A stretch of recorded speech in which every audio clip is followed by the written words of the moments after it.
So let's look a little bit more closely at this expanding of the binomials. So 1 plus x to the power of n, which is of course 1 plus x times 1 plus x times 1 plus x times 1 plus x times 1 plus x, n of them. Now, when we expand parentheses, the way we do it is we choose a term from each parentheses and multiply them together.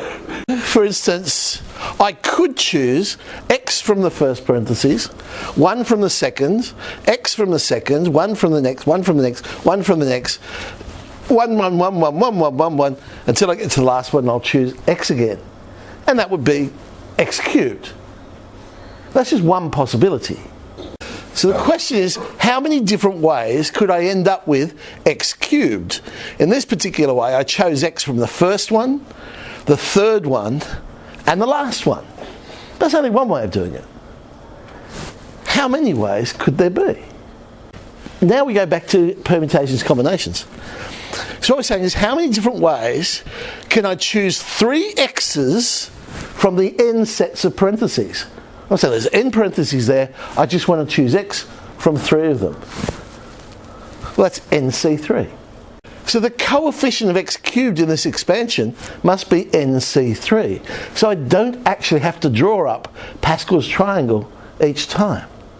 I can just use the combination. How many ways can I choose? So to generalise the expansion of a binomial then, nck will always end up being the coefficient of x to the power of k. Because we're saying, well, how many ways can I get x to the power of k? I have to choose k x's out of the n parentheses. So it'll be nck. With binomial theorem, there's another notation we sometimes use for the coefficient, and that's used in parentheses like this. Notice it's not a fraction, there's not a fraction bar there. It's just n on top of k. So the expansion of 1 plus x to the power of n becomes nc0, nc1x, nc2x squared, plus da da da da da, till we get to the last one, ncnx to the n. So that combination, what we called combination before, turns out to be what we now call the binomial coefficient. So the coefficient of each term in the binomial. Of course, 1 and x has very limited use. I could just as easily make this formula a and b, but then I just have to add that in. The binomial coefficient still goes nc0, nc1, nc2, and so on. But again, the powers of a will start at n, go down by 1. Powers of b will start at 0, go up by 1. The two powers will always add together to give n. So if I now had to expand 2 plus 3x to the power of 4, yes, I know that's probably not too hard to do, but there's my expansion before I've tidied up each term. So the binomial coefficients go 4c0, 4c1, 4c2, 4c3, 4c4. And then the powers of 2 start at 4, going down by 1. The powers of 3x start at 0, going up by 1. And then, tidying each of those up, we get our expansion for 2 plus 3x to the power of 4. So some relationships. Here come the relationships. Well, just some of them. nck will always be n minus 1 ck minus 1 plus n minus 1 ck. That little formula there is basically saying how we create Pascal's triangle. To get a term, we look at the row above and add the 2 immediately above it. So to get nck, we go to the n minus 1th row, and the 2 immediately above it would be the k minus 1 and the k. Okay.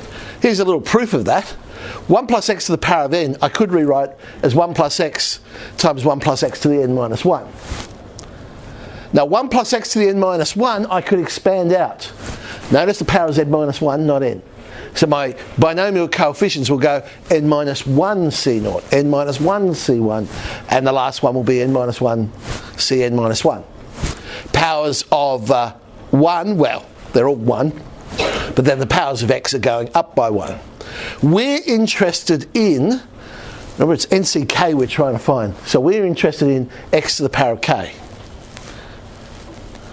Now on the left hand side we know that's just nck. On the right hand side, well 1 would have to be multiplied by the n minus 1 ck x to the k term. The x would have to be multiplied by the x to the power of k minus 1. So there's the right hand side. It's the same expression though, so therefore those two must be equal. And so we have our little proof of that relationship. Okay, next idea. Well, I've written it there for you. Basically, it's saying Pascal's triangle is symmetric. So NCK will always be the same as NCN minus K. So the first one, same as the last one. Second one, second last one. Third one, third last one. And so on and so on and so on. Work our way in. And the third one is just simply saying every row begins and starts with 1. So NC0 and NCN are both equal to 1. There are many other relationships, but they're probably 3 of the key ones that we use. Okay, there we go.